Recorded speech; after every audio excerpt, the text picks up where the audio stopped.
An Islamic institution, why do I feel like I'm being judged? Why do I feel like Hi, Assalamu alaikum wa rahmatullahi wa barakatuh. My name is Hajra Hisse, and I currently attend a tertiary Islamic institution. And I know a lot of people have been asking, a lot of girlies have been asking what you need to know before you attend an Islamic institution, and is it worth it? And the biggest question here, is it worth it? So I'm going to ask you, and I'm going to start off with asking, is it worth sacrificing 3 years of your life, of your youth for Allah subhanahu wa ta'ala? Is it worth sacrificing 1 month just dedicated to learning about the deen of your creator? Is it worth it to sacrifice even 1 year in the path of your creator? And doesn't Allah love the youth who turn to him in the younger days? Isn't it best to turn to the one you love when you are at your best health, at your best state, in the best of your years, which is your youth? And that's the best of times to turn to your creator. So ask the question again. So ask yourself, is it worth it? And honestly, this question does arise because we prefer the paper over the actual rewards that we will get in the akhirah. The actual rewards, the benefits that come with knowing your deen, how easy life is once you know and understand your deen. Taking A lot of people consider that taking an Islamic path or studying an Islamic degree hinders your success in the future. It doesn't hinder your success in the future. It brings your materialistic world with your akhirah hand in hand. It becomes one. You move with the knowledge that you keep your creator in mind. You are aware of how the deen works, the history of your deen, being able to stand firm in your identity as a Muslim and pushing forth our values as Muslim in the workplaces and the places we're going to work. And no, just because you're studying the deen doesn't mean you have to become a sheikh or alim uh, or something in the path of the deen. But even if you're going to become a doctor or a lawyer, you can have that awareness and you're going to know your boundaries as a Muslim. Your boundaries as a Muslim, your rights as a Muslim within these spaces, and how you can navigate these spaces with as a Muslim confidently. And I will always advocate for people to go and study the deen, because one thing is that as Muslims we lack confidence in our faith, moving with confidence in our faith in a world where, in a very secular world. And I understand different parts of the world, it's harder to practice their faith. Luckily for us, especially if you live in Cape Town, it's easier for you because there are a lot of majority Muslim spaces.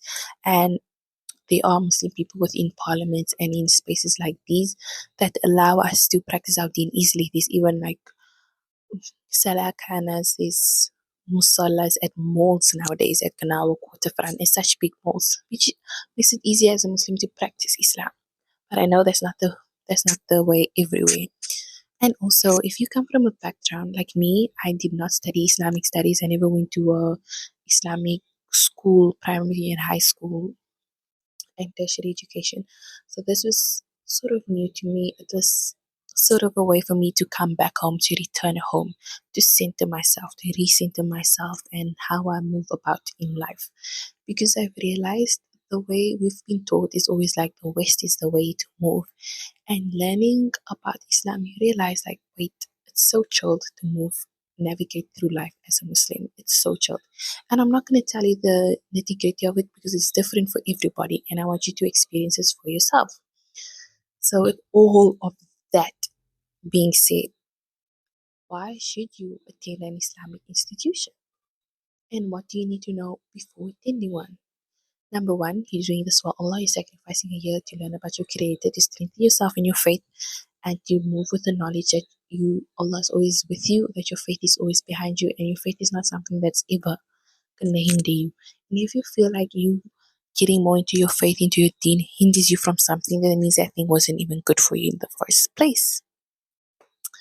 And then number two It's mind blowing to know your history, to know Islam's influences on the modern world, on the current day, on the past, especially as a woman. You need to know your rights. And how else are you going to know your rights if you do not learn your deen, if you do not understand your deen, or if you do not even know how the women of the past shaped their lives and how the way they shape their lives impacts us today. And a lot of women are afraid to take up space within the world because they think it's not Islamic, it's not befitting of a Muslim woman to do such things. When women in the past were taking up space, they were taking up space and still running households. Like the the trope of the Western always pushes this mindset that like to be a Muslim woman is to be behind that Muslim women would never took up space in the past. Let me tell you something. We did and we still can. It's just that people are so influenced by focus on what the West is doing in terms of patriarchy. That does not exist in places that aren't the West. That's a Western influence. Patriarchy does not exist in the global South, or rather, even in Islam. The woman holds such a high title, and women nowadays, women are fighting for their rights to be seen. Our rights were already established for us 1,500 years ago. What we need to do is to learn our rights, and it's unfair that we have been taken advantage of because we do not know our rights and we do not know how to fight for them. It's unfair that our rights that were given to us 1,500 years ago, we still have to like remind the people in power that hey, this is my right as a woman. I am allowed to do this. I need to receive this, and this is how I should be treated, etc. That is so unfair. But Alhamdulillah, with you learning your rights, you make it easier for the woman to come next. Maybe you won't see it in your lifetime, but the woman to come next, it makes it easier for them to navigate through the world. You could help. There's so many women that need this help, and one of the most beautiful things is learning hadith. Because I know women, we have been trapped and used hadith to just shut us up, to trap us, and to not further investigate because you're like, oh my gosh, it's hadith. What can I do to fight it? And learning hadith, especially I learned it from a female scholar, and the female scholar, I realized, yay, they don't tell you the full picture of the hadith. They don't tell you the full hadith. They don't tell you if this is real or fake hadith. And not a lot of people know that. So learning Islam is a weapon, is a protection for us women. It's a very strong protection. Now that being said, let me go through the mindsets you need to have when attending an Islamic institution. This one is going to be shocking, surprising, and just eye opening. Let's begin.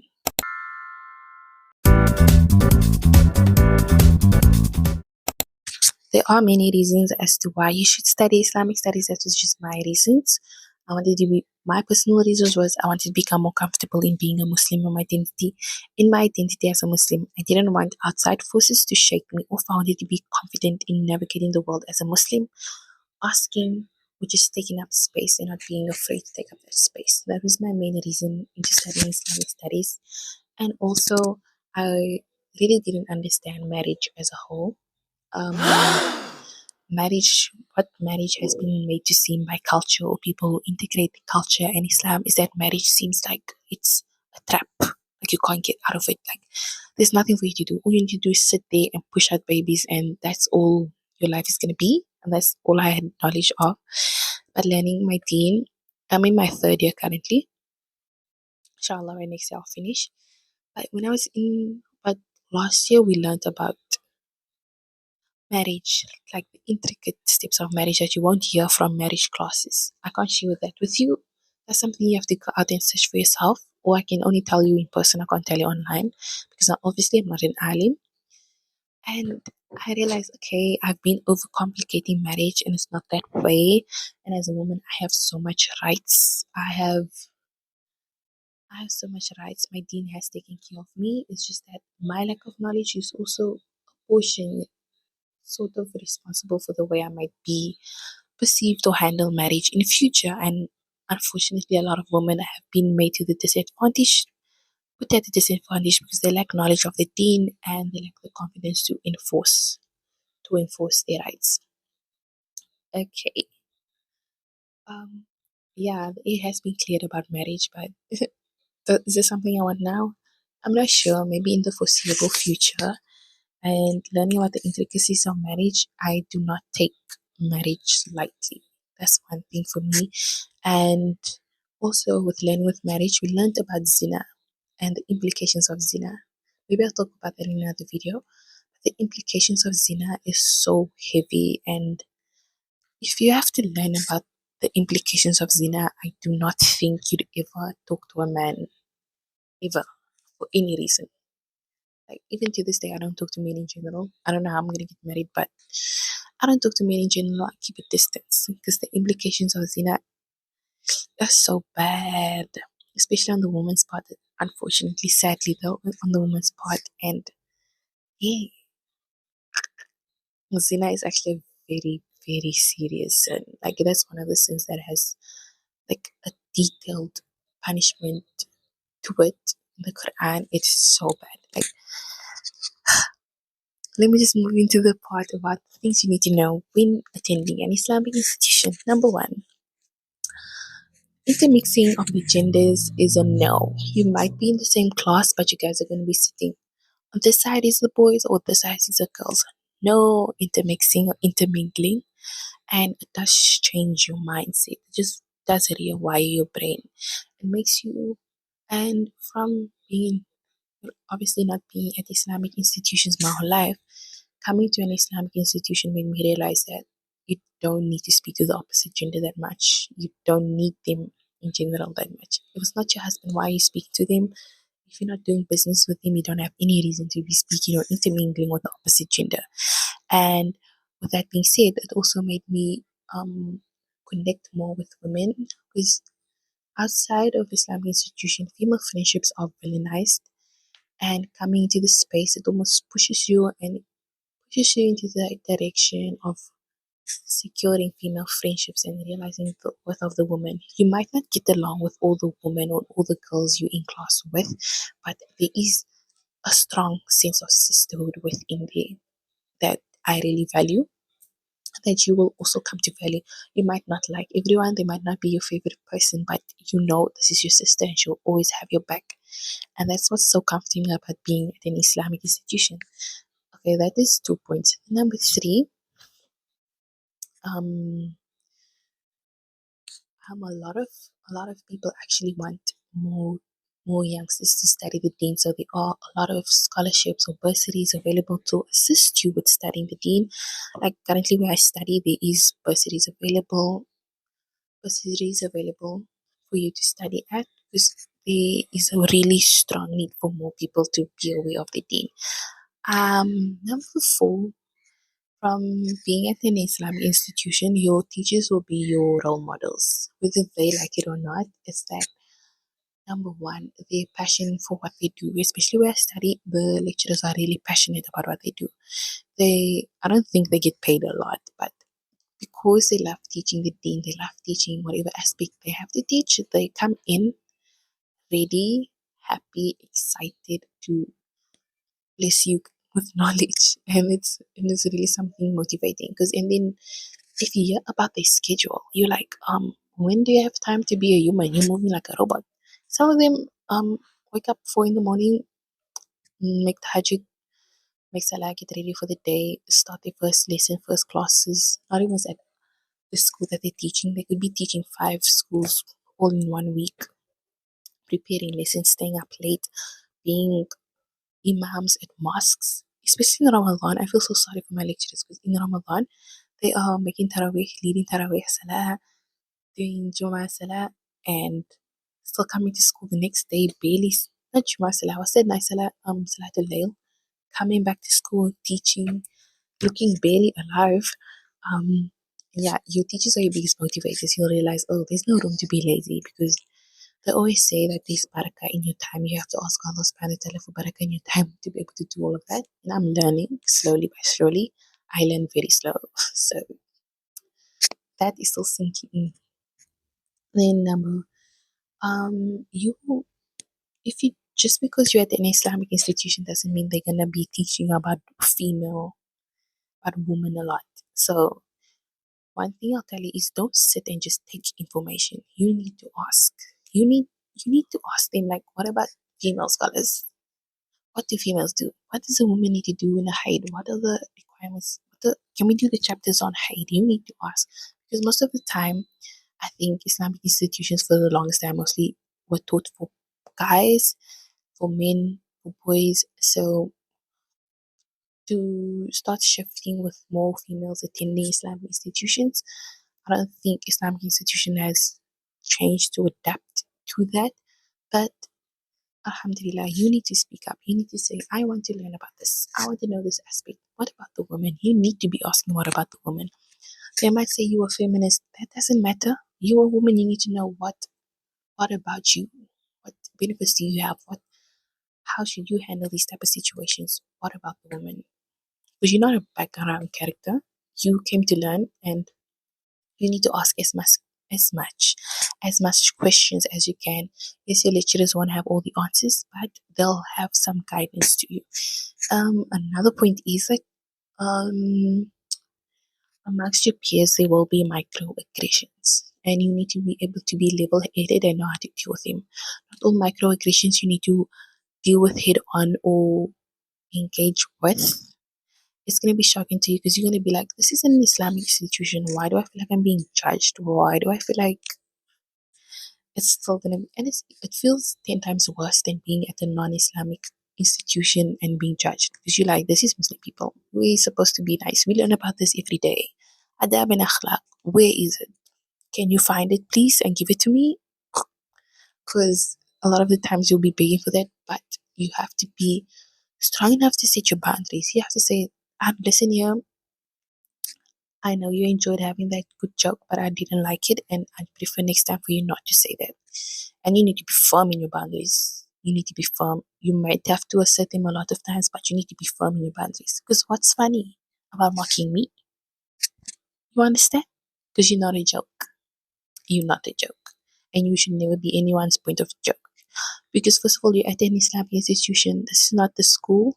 It's not a school for the comedies. If you were funny, they would have been on stage. And since they're not, they need to do what? Keep it closed. Next point.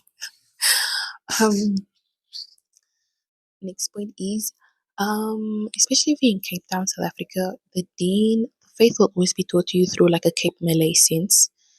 You also need to remind others that Islam is much more broader than Cape Town or broader than Cape Malay or broader than whatever dominant race or culture is there at that institution. You need to remind them because people don't know. People don't think that South Africa had like Islam, and you're just like, bro, Islam came to Cape Town, came to South Africa much later than when it came to other parts of Africa. So that point always just riles me up. And another thing is, there you will be faced with a lot of ignorance, especially in terms of race and culture. There is a lot of ignorance in that aspect, and this is amongst your peers. I'm not talking about your lecturers or the staff themselves.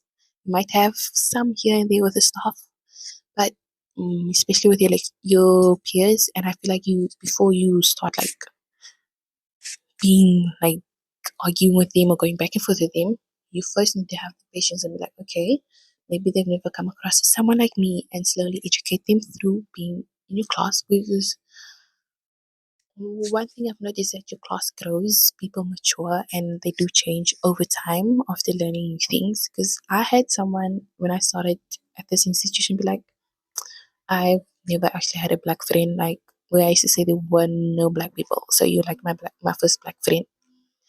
They weren't rude about it, but they were willing to learn, open to learn. And if there are people that aren't open to learn, just don't even engage with them. They're not worth your energy, they're not worth your stress. Another thing is to keep in mind when you're applying for an Islamic institution, go see the place. Don't just do online application. Go physically go there. If the vibe matches your vibe, if you feel like you're catching on the vibe and you're like, yeah, I want to be here, you attend that institution. Don't even think twice about it. The way I even attended this institution was funny. Before I went to fashion school, I wanted to study Islamic studies my whole life. I've always wanted to do it. But the time when it was time to apply in 2020, I couldn't find any options. Same thing, 2021, 2022, I couldn't find any options to Islamic studies. And then in 2022, close to the end of my fashion school, I was so depressed. I was going through so much and I really needed guidance. I was craving guidance. Like it was that bad. I was lost. Um, Halfway through recording, I was getting to the juiciest part and then the mic switched off.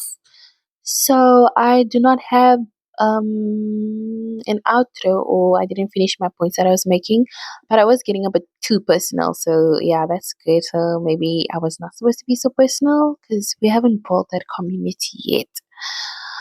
Um, mm, Maybe we'll do a part two if I feel like it. But other than that, I think that's more than enough information. See you in another vlog or video. Bye.